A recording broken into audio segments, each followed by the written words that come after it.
Di video sebelumnya saya sudah menjelaskan bahwa yang namanya kerja itu bukan hanya kerja produktif seperti kerja di kantor, di pabrik yang mendapatkan gaji, tapi juga kerja reproduktif yang selama ini dilakukan oleh para ibu rumah tangga, aktivitas komunitas dan pendidikan yang tidak dianggap kerja sehingga tidak diberikan nilai berupa upah.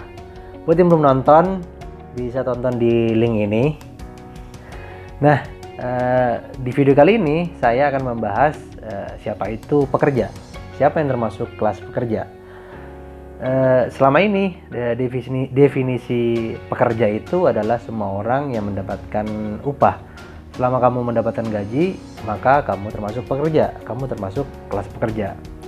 Ya, walaupun dengan pengertian yang sempit ini pun masih ada beberapa orang yang tidak merasa dirinya pekerja, yaitu stereotipnya pekerja-pekerja yang berada di metropolitan dan gajinya sudah lebih dari cukup. Jika kita sudah paham bahwa yang namanya kerja itu tidak hanya terdapat pada pekerjaan-pekerjaan yang selama ini mendapatkan gaji, tapi juga pekerjaan-pekerjaan yang tidak ditukar dengan gaji, tapi kerja-kerjanya juga menciptakan nilai.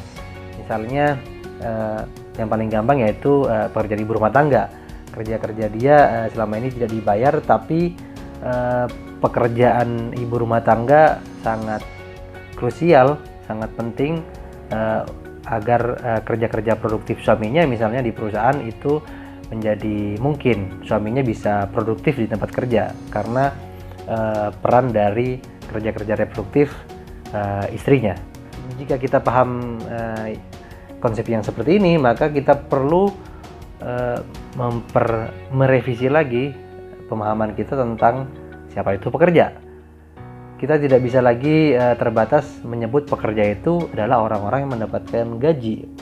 Tapi ternyata orang-orang yang selama ini tidak mendapatkan gaji karena kegiatannya tidak dianggap aktivitas ekonomi, ternyata mereka juga pekerja karena mereka menciptakan nilai dan nilai kerjanya banyak diambil oleh para pemberi kerja. Jika kita memakai definisi yang seperti ini, maka ketika kita berbicara tentang serikat pekerja, seharusnya kita tidak hanya berbicara tentang pekerja-pekerja atau orang-orang yang mendapatkan gaji, tapi juga orang-orang yang tidak mendapatkan gaji tapi sebenarnya juga pekerja, yaitu orang-orang yang berada di sektor kerja reproduktif, contohnya ibu rumah tangga.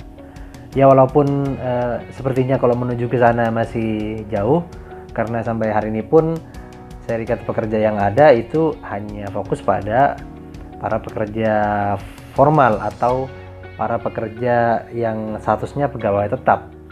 Pekerja-pekerja informal seperti outsourcing, tenaga kontrak, freelance itu belum terjangkau oleh serikat pekerja yang secara umum. Ya, walaupun tetap ada inisiasi bagus misalnya dari sindikasi serikat pekerja di bidang media dan industri kreatif yang tidak hanya menjangkau pekerja-pekerja tetap atau para pegawai tetap, tapi juga para pegawai kontrak, freelance dan lain-lain di bidang media dan industri kreatif.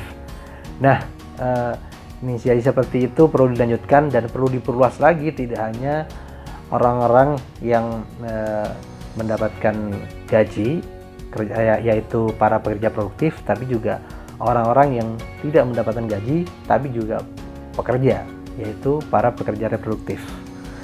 Sekian, sampai jumpa di video selanjutnya.